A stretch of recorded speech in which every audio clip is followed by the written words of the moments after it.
1 декабря 2024 года в 8:00 ждите, придет климакс. Я боюсь стать бабкой. Климакс начинается же не от того, что вдруг что-то в атмосфере не так сложилось, да? А я ни при чем. Это все мои гормоны. У кого-то могут быть приливы 10-15 раз в день, которые просто реально мешают тебе жить. Наступает момент, когда он делает стопэ.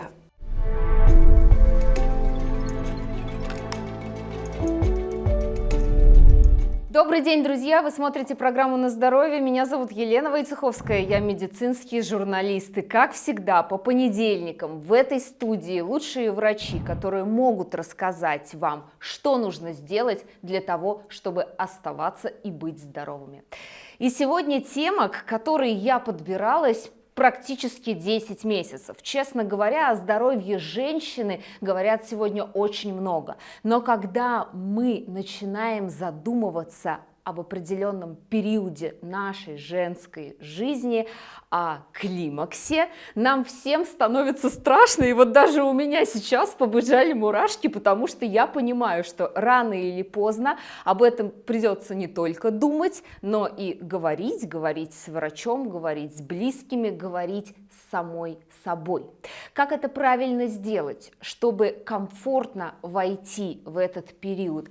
Как каждая женщина должна отслеживать состояние своего организма для того, чтобы продолжать эффективно жить и получать качество жизни, потому что мы на это способны. Открою вам маленький секрет, все остальные будет открывать наша сегодняшняя гостья. Я с большим удовольствием представляю вам доктора, акушера, гинеколога, репродуктолога Олеся Львова. Сегодня у нас в гостях. Доктор, приветствую. Лен, приветствую. Олеся Львова, акушер-гинеколог, репродуктолог. Спасибо, что пригласила, потому что тема актуальнейшая. И действительно, мы не замечаем, как время летит, и оно летит очень быстро. И правда, когда тебе 20-30, ты думаешь, да, действительно, у кого-то климакс, но это не со мной. Да-да-да. Но когда вдруг ты понимаешь, что скоро-скоро это уже будет, говорить одно, а что я должна лично чувствовать, потому что ты понимаешь, что это же не болезнь, ты же здоровым остаешься, активным. И чем дальше, тем больше позитива, энергии. А тут раз, и вот эта физиология, которая меняется. Действительно, здесь всегда немножечко страх от того, что ты видишь на опыте других, но сам не знаешь, ты не переживал этот опыт. И, как правило, всегда страхи, а что со мной будет так же? Я буду так же иногда нервничать, я могу как-то поправиться. Вот что со мной, как я могу подготовиться, и вообще, надо ли мне что-то с этим делать? Да самый главный вот мой страх, я тебе скажу, да, я боюсь стать бабкой просто. Я просто боюсь Лен, стать а что бабкой. значит бабка? Ну вот что значит бабка? Ну вот в моем представлении это женщина, которая перестала быть женщиной. Женщина, которая перестала мыть голову, которая перестала любить там наряжаться, которой неинтересны мужчины, которая стала просто некрасивой, толстой, Ну, то есть с волосами на лице, знаешь, вот это вот весь образ вот этот, да, я сегодня просто хочу спросить, это же не страшно? Ну, то есть, насколько я понимаю, у нас внутри в голове такая история, да, что если яичники не работают, а рано или поздно они не работают, и как раз-таки климакс начинается же не от того, что вдруг что-то в атмосфере не так сложилось, да, а потому что есть везде свой как бы определенный предел, генетически заложенный. То есть в определенном возрасте, когда в утробе мамы нас вынашивают, мы получаем запас яйцеклеток, такой амбар с зернами загружается. У кого в амбаре заложено много зерен, они долго менструируют. Ну, допустим, мы же знаем, что у кого-то климакс начинается в 50, а у кого-то может быть и в 40 лет. А у кого-то и в 32. А у кого-то и в 32, но это в меньшем проценте случаев. И здесь мы развеиваем тот миф о том, что ведь тоже в народе иногда говорят, наверное, влияет, во сколько, с какого возраста там, женщина начала жить половой жизнью, да, насколько у нее регулярная половая жизнь. Вот если типа нерегулярная и редко, значит, у нее климакс быстрее наступит. Полный миф, который не соответствует действительности. Видите, мы с какого борта сюда, извините, подошли сразу. Потому что изначально, еще раз, тот потенциал, который будет отработан, и тот период времени, который яичник работает, и, соответственно, по работе мы судим по наличию менструации, это то, что заложено еще в утробе мамы. То есть мы рождаемся, и у нас там 2-3 миллиона яйцеклеток, и в течение жизни мы их расходуем. И вот теперь вопрос, можем ли мы на это как-то повлиять, то есть отодвинуть вот этот период наступления климакса. Еще раз, мы не говорим, Лен, про 80 лет, все понятно, про 70 тоже, но можем ли мы действительно сделать, чтобы это не в 32 года было, ну пусть это будет 45-50 лет. И на сегодня вопрос, можем или нет? Да, можем. Каким образом? Пожалуйста, курение, алкоголь, разные вот эти вот вредности, которые у нас существуют, сказать, что в 20 лет мы можем все, в 30 тоже можем все, пожалуйста, не вопрос. Но это все прилетает уже, когда тебе как раз 40+. И те вредные истории, привычки, которые у нас были, они дают нам отклик тем, что клетки быстрее просто заканчиваются. И поэтому, если мы сейчас, я видите, к чему подвожу, что если нам сейчас эта тема интересна, а она нам, собственно, интересна, потому что каждый из нас пройдет через этот этап, временный этап. Поэтому на сегодня что мы можем сделать? Мы можем те слова, которые как бы считаются, ну что, про физическую активность много говорят, сколько уже можно, но на самом деле активное движение имеет большое значение. Это раз. Вторая история. Соответственно, снизить употребление тех же самых алкоголь, курение. И на сегодня отмечено, что у женщин, кто курит, у них на 2 года раньше наступает климакс. Это вторая тема. Третья история. Как вы считаете, если мы все время стрессуем, переживаем, вот этот хронический стресс, не нравится работа, но я готова мириться, там, я не знаю, партнер не устраивает, но я тоже готова мириться, но рано или поздно, естественно, это прилетает. Мы же понимаем, что ресурс наш, он не бесконечен. И вот этот предел как бы жизненный, ну, скажем так, 45-50, ну, будем считать, что, скажем, 2/3 пути пройдено, у кого-то может быть 1/2, но все-таки 2/3 пути пройдено. И говоря сегодня, я к чему все это говорю, говоря сегодня о климаксе, мы будем подходить к тому, что это такое, ну, как бы уже старение репродуктивной системы. И к этому моменту важно, то есть как мы этот этап пройдем, как мы его будем чувствовать и как мы сохранимся, вот то, что ты говорила, чтобы волосы не выпадали, и мы были активные, интересные жизни, и жизнь интересна нам, зависит от того, в каком ресурсе, в принципе, мы в этот момент будем находиться. И это Шикарно. очень важно. Вот смотрите, доктор, давайте тогда так. Мы начали с очень крутой темы. 3 мифа, 3 самых распространенных мифа на сегодняшний день о климаксе. Первый мы развеяли. Значит, количество половых партнеров никак не влияет на наступление Я бы сказала, климакса. количество половых, то есть время начала половой жизни и как бы регулярность половых контактов. Не Я бы так влияет на сказала. наступление климакса. Второй миф о климаксе. Если у мамы наступил климакс в 50, то у меня точно тоже будет в 50. То есть мы понимаем, что здесь возможна индивидуальная вариабельность. Это вот точно. Третья история, что климакс – это зло, климакс – это неизлечимое заболевание. Ведь мы же понимаем, что то, что мы сегодня обсуждаем, ведь могут же женщины задать вопрос, кто прошел вот этот этап, они могут сказать, мне, допустим, 60, я себя чувствую прекрасно, и я вообще, в принципе, прошла этот период и не заметила как. Ну, просто в один период времени не пришли менструации. Ведь не обязательно же каждому идти к врачу. То есть климакс – это не значит, что я сразу пошла к врачу. Я, в принципе, к тому, что это физиологический период, который просто нужно перейти. И вот об этом мы тоже сейчас поговорим. То есть есть ситуация, когда нужно принимать препараты, и помощь врача-специалиста нужна. Есть ситуация, где, в принципе, можно легко этот период пройти. И третий, возможно, миф о том, что если климакс наступил, что жизнь на этом закончилась, это, наверное, самый основной миф. Но, в общем, поверьте, я думаю, для кого-то, для большей части, кто к этому подготовился, активно, энергичная, жизнь, видимо, только начинается. Почему? Потому что, во-первых, дети выросли. Во-вторых, ты уже понимаешь, что тебе это нравится, а это не очень, поэтому я этим заниматься не буду на это терять свое драгоценное время. То есть мы здесь начинаем чаще вспоминать про себя и понимаем, что когда мне было 20-25, я любила танцевать, не начать ли мне это делать снова? И это тот период, когда идет очень достаточно мощное переосмысление, которое совпадает и с дальнейшим ментальным нашим восприятием. Не сложно ли я говорю, Лена? Все прекрасно ты объясняешь. На самом деле сейчас хочется уйти, вот, может быть, в какую-то даже Специфику. больше, да, специфику и диагностику. Да, Алгоритм согласна. для того, чтобы выстроить. Вот, Да. предположим, нас смотрит сейчас женщина, да, и Да. мне тоже интересно, как мне конкретно понять, когда, через какое время наступит тот самый период, когда мои биологические часы скажут: Сработает. Леночка, пора на отдых, там, да, пора переходить Ну, в в какой-то смысле на другой отдых, этап. Лен? То есть Пора есть танцами заниматься. Пора танцами заниматься. Есть ли какой-то определенный тест, который каждая наша женщина, каждая телезрительница сейчас может взять и применить к себе? Лен, хороший вопрос. Хочется сказать следующее.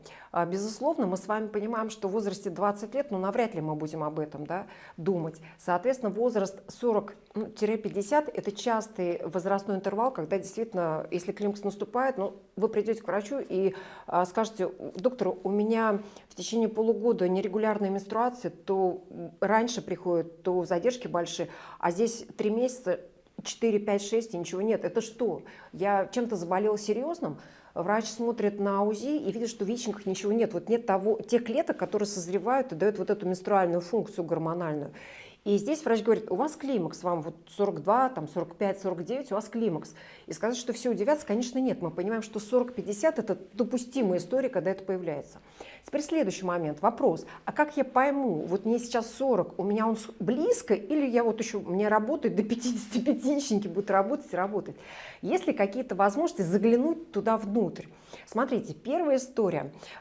Если мы смотрим по ощущениям, то есть когда ближе к климаксу наступает время, яичники, скажем, за 4-5 лет уже начинают снижать свою работу, и женщина может это почувствовать. То есть стабильность менструации, которая шла, они становятся более скудными. То есть это чувствуется.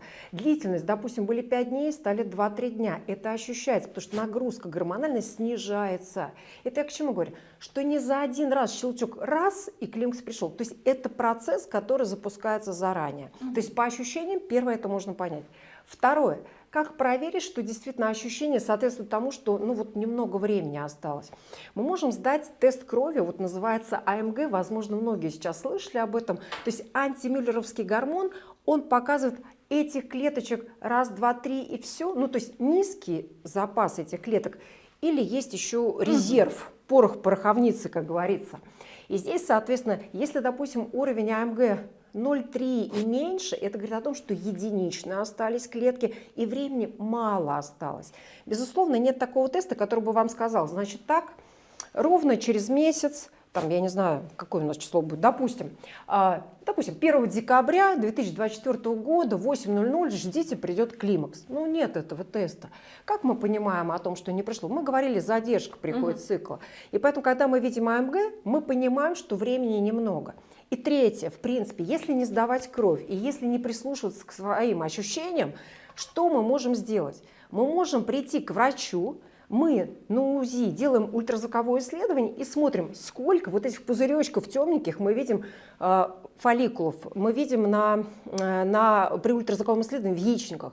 Если мы видим единично, один с одной стороны, один с другой, мы понимаем, что времени мало осталось на функцию и говорим, что ну, вот ближайшие, возможно, 2-3 года, полтора, здесь, конечно, будет снижение запаса и будет климакс, наступит климакс. Можно ли сказать, что это тот самый период, когда женщина и, вероятно, ее лечащий врач должны подготовить организм к комфортному наступлению менопаузы? Если к этому периоду времени, к вопросу, как подготовиться, у нас нет набора лишнего веса, и идут активно процессы внутриобменные.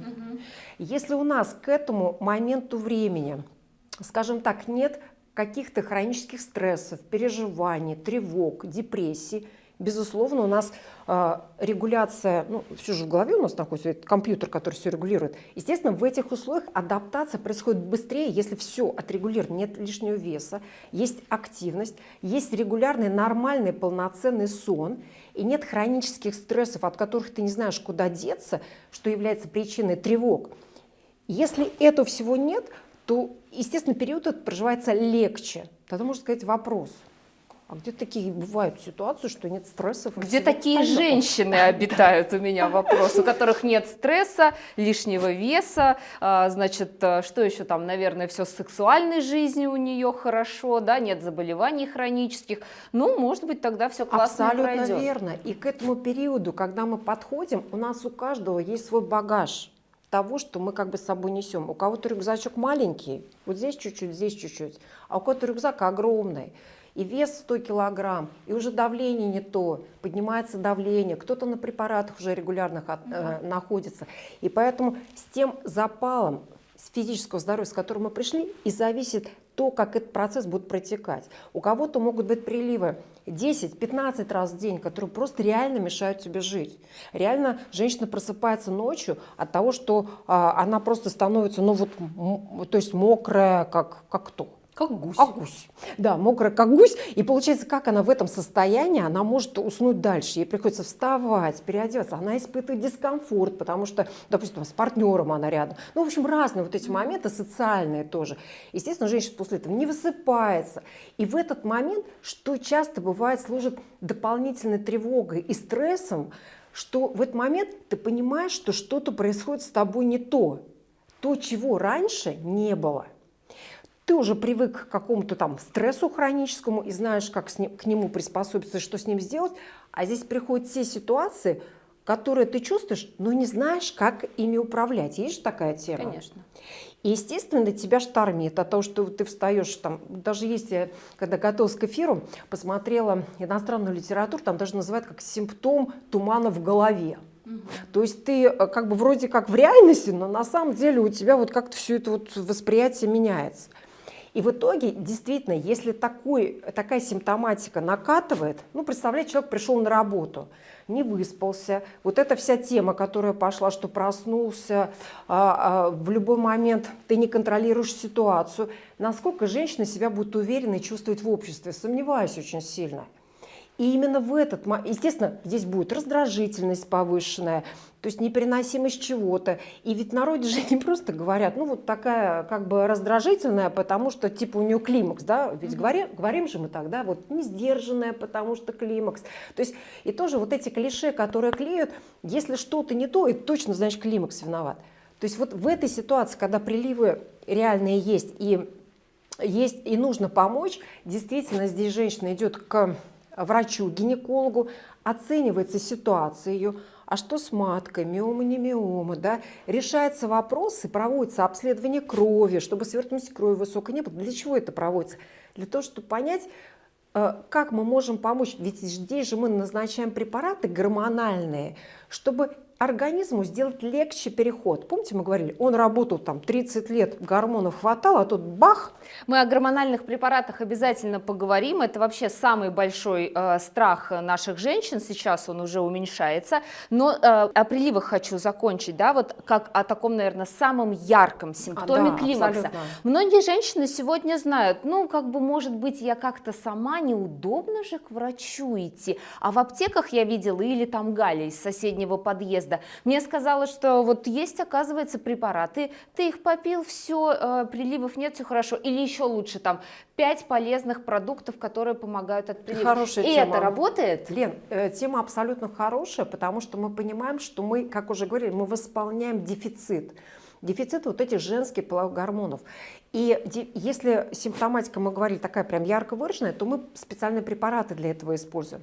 Если, допустим, это, ну, допустим, легкие изменения, приливы, терпимо, допустимо, может быть, один раз в неделю, либо там, один раз в 3 дня, в 4, и женщина понимает, что что-то не совсем то, но можно справиться. Здесь действительно есть препараты из серии фитоэстрогенов. То есть фито – это что означает? Что, например, там вот красный клевер, соевые продукты, они содержат как раз вот изофлавоны, это в сое очень много содержится, затем различные квертицины, ресвератрол, вот то, что у нас красный виноград, красное вино, ну, конечно, много пить нельзя, чтобы восполниться. То есть это такие химические субстанции, которые внешне похожи на эстрогены, вот то, что производят наши яичники. И когда принимаем мы эти фито, то есть натуральные растительные фитоэстрогены, они частично как бы вот маскируют, как будто бы это, ну вот гормон работает свой. Но при этом надо понимать, что это легкая поддержка, совсем легкая, ну так вот издалека чуть-чуть погладили по головке. Если, я к чему все это говорю? Что если есть выраженная симптоматика, которая мешает тебе жить, то здесь уже фитоэстрогены, они не помогут. Это легкие препараты для перехода плавного. Эта история, она рассматривается, и поэтому, Лен, поэтому здесь рекомендуется обогатить прием пищи как раз, что у нас содержит фитоэстрогены. Тот же самый, мы говорили, соевые продукты, вот этот сыр тофу, который, да, там очень высокое содержание как раз изофлавонов. Затем те же самые ягоды, вот малина, клубника, сейчас клюква, допустим, пойдет, пожалуйста. Следующий момент, здесь тоже акцент делается, льняное масло, различные листовая вот эта зелень, да, то есть то, что содержит и фитоэстрогены, и различные антиоксиданты, которые дают, защищают организм от старения преждевременного. То есть здесь комплекс. Чеснок тот же самый. Ну, конечно, 1-3 зубчика чеснока в день рекомендуется, но тут уже по ситуации. Крестоцветный – это что такое, вы спросите? Это различные брокколи, белокочанная капуста. Очень полезные вещи. И даже самое интересное, знаете, ну такое неинтересно, а вкусненькое, 2 персика в день, это тоже, видите, как может нам несколько подкормить нашими фитоэстрогенами наш организм. И поэтому, когда мы рассматриваем, что кушать и на что делать акцент, мы помимо фитоэстрогенов, видите, здесь мы уже немножко упомянули, делаем акцент на то, чтобы и клетчатка была, и продукты, богатые кальцием, ну то есть рыба, витамин D, чтобы присутствовал. И что самое главное, и хочу на это тоже сделать акцент, мы говорили с вами про то, что скорость обменных процессов уже снижается.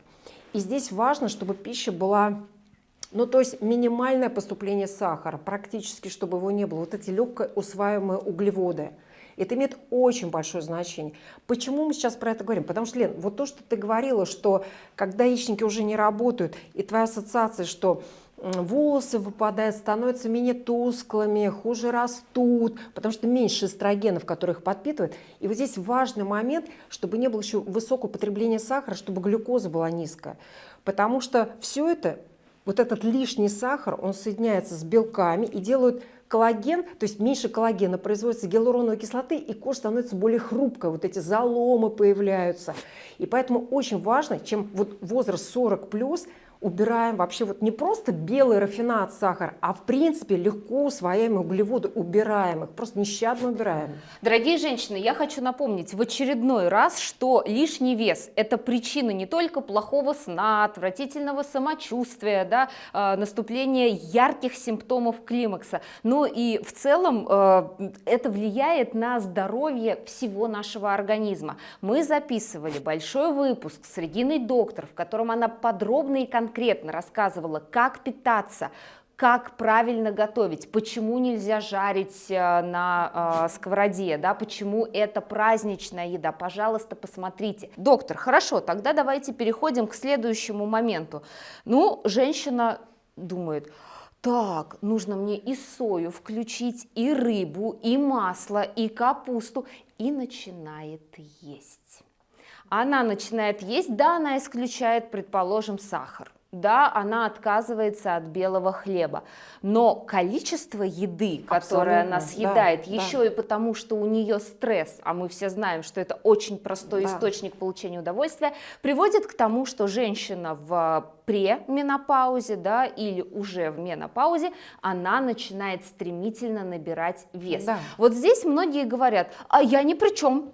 Это все мои гормоны, точнее их отсутствие. Вот я хочу, чтобы вы рассказали вот этот механизм. Все-таки есть ли взаимосвязь уменьшения здорового гормонального женского статуса и прибавка в весе во время климакса? То есть здесь, Лен, очень хорошо. Вы видите, насколько вот мы сейчас обсуждаем эту тему, и мы уже коснулись очень многих моментов. Еще раз подчеркну, что это комплексный заход, комплексная история. Списывать все на эстрогены, потому что их дефицит. Это, то есть Фон, важен фон. Мы говорили о том, что подготовка к климаксу организма идет за несколько лет, за 4, 5, 8 лет. И поэтому склонность к набору веса, в принципе, она может присутствовать. Почему? Потому что, еще раз, скорость обменных процессов снижается. И тот колораж, который вы принимали, когда вам было 25 и все перерабатывалось на ура, в 40 лет это нужно столько километров пробежать, чтобы этот колораж отработать. И здесь эстрогены в этой ситуации, ну, скажем, действительно, то есть эстрогены, прогестерон, то, что вырабатывают яичники, что дают? Они дают эластичность стенок сосудов, да? То есть здесь организм, он, ну, скажем, более, как это, вот к нагрузкам несколько делает, как-то адаптирует организм к нагрузкам полегче. Когда у нас выключаются тут же яичники, гормональная функция переключается на надпочечники. А надпочечники же у нас вырабатывают гормоны половые, и яичники. Вот здесь яичники отключились, и надпочечники заступают. А надпочечники, они у нас и в стрессе участвуют. И если надпочечники уже заняты стрессом, то как им другую функцию восполнять?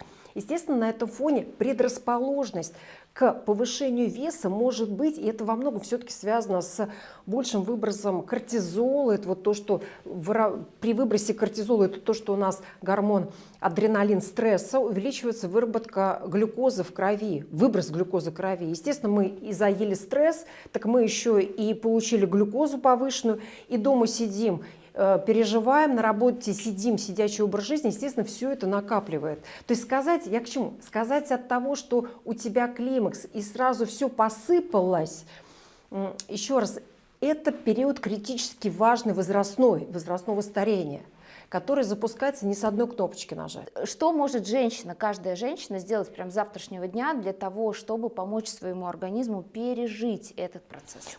Вот то из тех базовых вещей, которые мы называли. То есть это, соответственно, у нас, мы говорили, сон. То есть ложиться, ну, желательно, да, то есть в 11 вы легли, уже спите. Почему? Потому что начинается выработка мелатонина, начиная с 9-10 часов вечера. И максимальный пик достигается между 12 ночью и часом.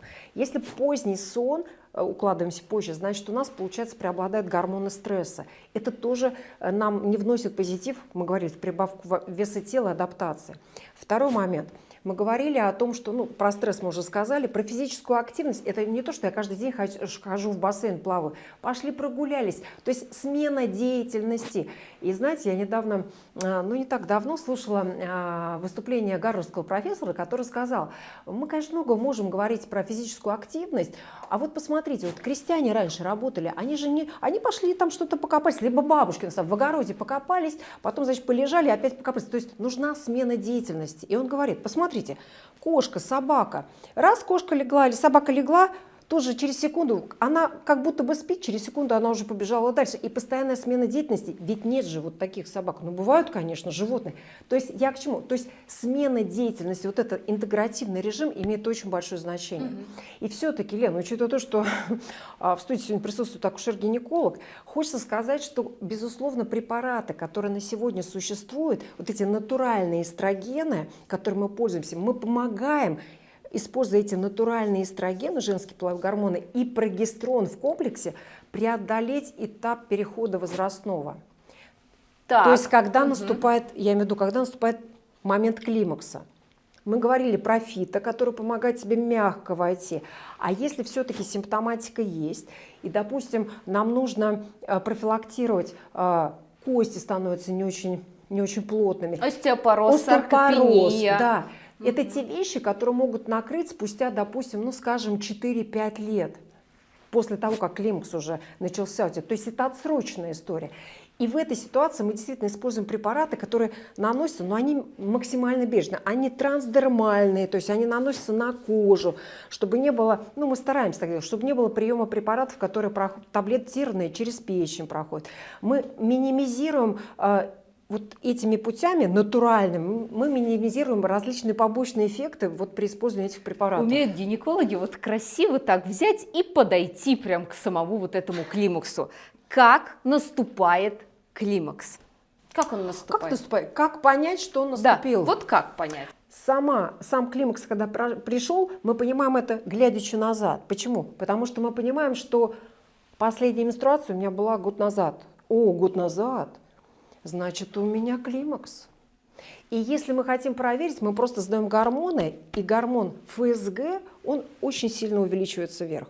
Ну, то есть сильно увеличивается это как? Ну, в норме, скажем, 5, 6, 7, а здесь 30, 40, 50, 70, 80.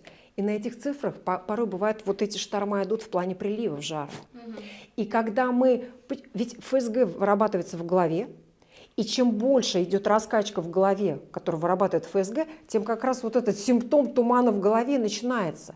И если мы добавляем эстрогены чуть-чуть, организм начинает понимать, что как будто бы яичники заработали. Мы восполняем этот дефицит. И ФСГ снижается, вот этот вот раскачанный маятник успокаивается, и вот этот туман рассеивается.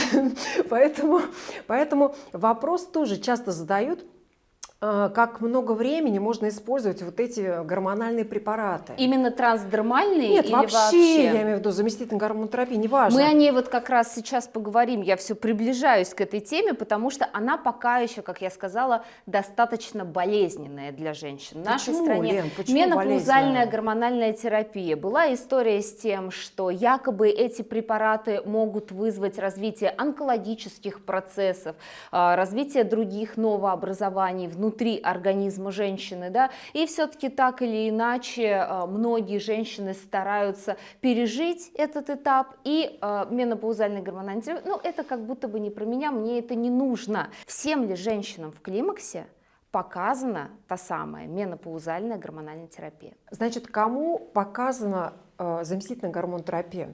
Если идет раннее наступление климакса. Что значит ранее? Ну вот то, что мы говорили, тебе нет 50, у тебя начались симптомы. То есть 38, 39 лет, 40. Мы понимаем, мы говорили, что физиологически все-таки ближе к 50, ну 45-50 сдвигается. Естественно, женщина в этот момент, ну в 39, 38, 40, 42, она достаточно активна.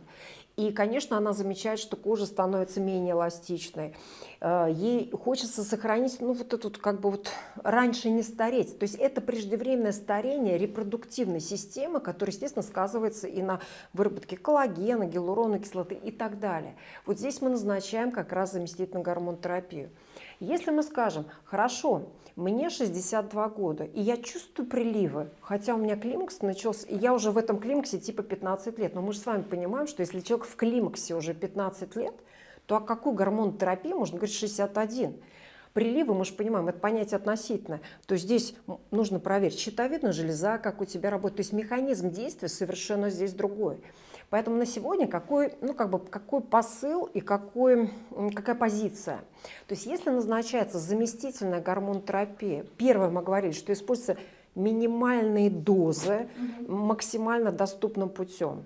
Как раз второй момент.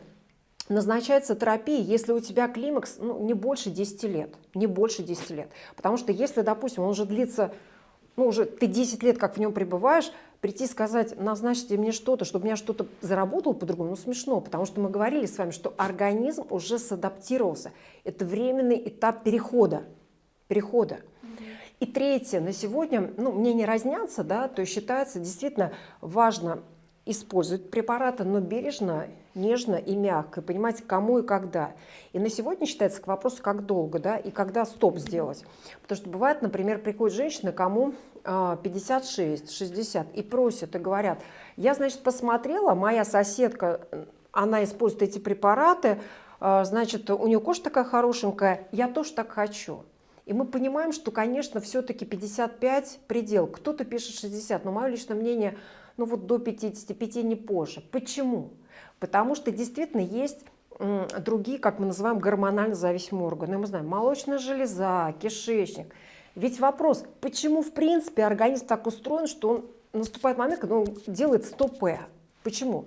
Потому что гормоны женские половые, вот вообще стероидные гормоны, это прогестерон, тестостерон, эстроген, это мощные активаторы роста, пролиферации клеток, они дают очень много энергии. И когда мы уже живем долго, ну там 40 плюс пошел, организм понимает, что репродуктивную функцию сделал он, ну то есть женщина уже родила, может там одного ребенка, еще двоих, к этому моменту у кого-то миома появилась, какие-то полипы были, ну то есть гормонально зависимые различные заболевания, и организм понимает, значит надо закончить выработку этих гормонов, чтобы ничего другого не прилетело. И соответственно в этой ситуации у нас получается, что если мы добавляем гормоны, мы делаем это очень мягко, мы не аккуратно используем, если есть какие-то проблемы с маткой, миомы, те же самые, то, что мы сказали, эндометриозы и так далее. И все-таки не переходим предел. То, что мы говорили возрастной, потому что молочная железа, она есть, кишечник есть, и поэтому увлекаться долго приемом этих заместительных препаратов я бы не советовала. Почему сейчас об этом говорю? Тоже говорю, вспомнила, Лен. Что касается с практики, я бы сказала, что, может быть, лет 10 назад люди боялись использовать гормональные препараты, но это еще раз, это вот, возможно, моя аудитория, просто пациентов. На сегодня, наоборот, многие просят, и кто уже давно на этом сидит, они, они получили удовольствие от того, что они получают дополнительную энергию от этих препаратов, и они приходят и просят им, наоборот, удлинить их прием. Их приходится отговаривать и говорить и объяснять, что все-таки нужно аккуратно. И нужно все-таки уже остановиться с приемом препаратов. Можно ли сказать, что женщины с миомой матки, с полипами, да, какими-то, может быть, с новообразованиями, не совсем понятными в молочной железе, должны серьезно подумать о назначении? Это не то, что подумать, это все решается на консультации с врачом. И прийти просто в аптеку и сказать, вот заверните мне вот то, что мажется, чтобы яичники поддержать, конечно, это не та история, безусловно. И то, что мы сейчас рассказываем, мы просто говорим о том, что есть симптомы, которые легко можно перейти, пережить. Мы говорили еще раз, второй момент, что если раньше это наступает, мы можем себя поддержать. И третий, мы говорили о том, что все-таки врач решает, какая дозировка, какой режим приема препаратов.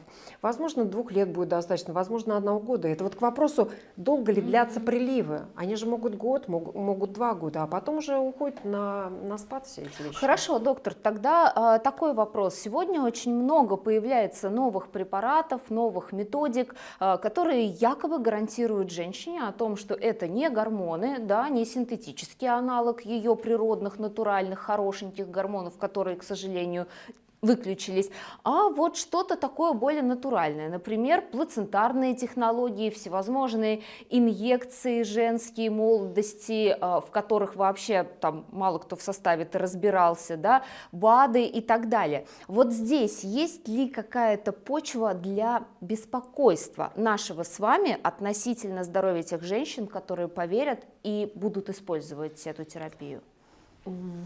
Значит, смотрите, Лен, очень классный вопрос, я бы сказала, актуальный, сильно актуальный. Почему? Потому что мы все прекрасно знаем, что сейчас возрос интерес как раз к использованию биологически активных добавок и действительно тех субстанций, те же самые пептиды различные, которые очень активно, кстати, используются в косметологии. Мы же знаем, что это активно используется в косметологии. И здесь, смотрите, какое мое личное отношение, в принципе, ко всему. Я такой врач, классик и не классик одновременно. Почему? Потому что я понимаю, что наш организм, ну и мы все понимаем, что он биохимическая субстанция. Ну, то есть здесь биохимические реакции различные происходят. Мы понимаем, мы уже с вами говорили, сахар меньше ешьте, потому что вот гликирование более хрупкие становятся, хрупкая кожа, заломы легко образуются. И есть моменты, когда хочется организму своему помочь, не ждать, пока у тебя будет какое-то заболевание, тебе специальную таблетку от давления дадут, а ты чувствуешь, что вот не получается справиться, но ты готов. И вот здесь вот эта подпитка грамотно подобранными биологически активными добавками, чтобы одни процессы тебе активировать, а вторые притормозить, в комплексе имеют большое значение. И я этим лично в своей работе пользуюсь. Ну, еще раз, это должно быть под контролем. Например, что касается плацентарных пептидов и так далее. Еще раз, активно в косметологии это используется. Потому что, помните, мы говорили, что все эти вещи, они, ну, то есть оксидативные стрессы, гликирование, то, что вот мы говорили, влияет, конечно, на выработку коллагена и упругость кожи. И как раз-таки те пептиды, которые делаются, они, соответственно, ну, как бы вот убирают вот эти токсические молекулы, которые создаются. Но это все мы знаем, что используется местно. Поверхностно. Да, поверхностно. Поэтому в отношении того, чтобы использовать инъекции внутривенные, когда эти активные субстанции поступают к каждой клетке, подчеркну, нашего организма, такой себе вопросик. Почему? Потому что на сегодня никто не сказал, что в долгосрочке это не откликнется с другой стороны. С какой стороны? Мы же с вами не знаем, а может быть у кого-то есть полип кишечника, ну то есть какие-то разрастания, которых в норме не должно быть. И вопрос, где вот эта точка отсчета, что мы не настимулируем то, чего не должно быть. Поэтому здесь с этими препаратами на сегодня, ну то есть инъекционными формами, на мой взгляд, ну вот врачи классики, в принципе, здесь нужно быть очень аккуратными, потому что, еще раз подчеркну, ты не знаешь, где выстрелит. Вот такая история. Моя тоже хорошая однокурсница, когда, в общем, у нее этот период начался, она сказала, я сначала погоревала день, потом на утро встала, посмотрела и думаю, ну что, у Моники Белуччи давно климакс, но выглядит она прекрасно. Но если у Моники Белуччи все хорошо, почему у меня должно быть плохо? Все мы в душе Поэтому найдите немножко... себе пример. Пример, и я еще раз, потому что мы просто действуем, а то, что мы вырабатываем полезные привычки. Просто сделайте то, что мы сегодня обсудили. Сон, соответственно, движуху, питание. Смотрим просто, что мы кушаем. Сделайте это просто полезной привычкой. И вот с этой полезной пользой пойдете до 100 лет жить, ради бога, все в порядке. Потому что я уверена, что в каждой из нас где-то в глубине сидит Моника Белуччи и ждет, Однозначно. когда вы позволите ей просто выйти. Дорогие женщины, я прямо сейчас призываю вас поставить лайк этому видео, если оно было для вас полезным, если у вас остались вопросы относительно вашего состояния, относительно того, как переживать этот этап жизни, или, может быть, Не вы... переживать, Лен, просто проживать. Может быть, вы активно. поделитесь с нами своими Да, рецептами лайфхаками, молодости и красоты, лайфхаки, а мы с да. доктором обязательно это обсудим. Олеся Львова была сегодня у меня в гостях. Доктор, спасибо большое, как всегда, рада видеть. Лен, спасибо. Спасибо. большое. Дорогие женщины, всего вам самого доброго. Помните о себе, заботьтесь о себе и самое главное, любите себя. Любите жизнь. Да, точно. Увидимся. Пока-пока.